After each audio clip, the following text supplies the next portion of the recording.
বলতে চাই যে আওয়ামী লীগের কর্মটাই বেশি চলবে না,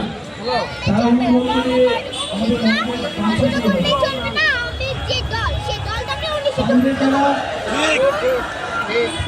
কারণ আওয়ামী লীগের পার্টির সাথে বেশি হবে যেন কেমন পর্যন্ত সে বের হতে যেন না পারে।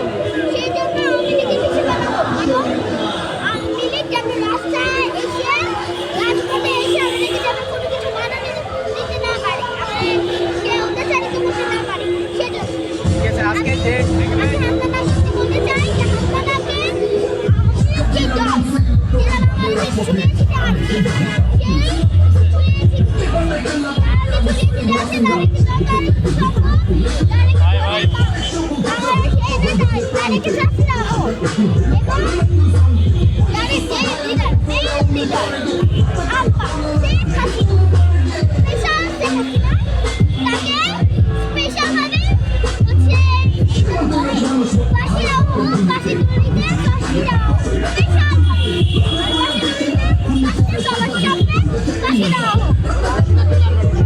আজকে এই দুটা গরু আর একটা খাসি, ওই দুটার নাম বলো কি ছিল?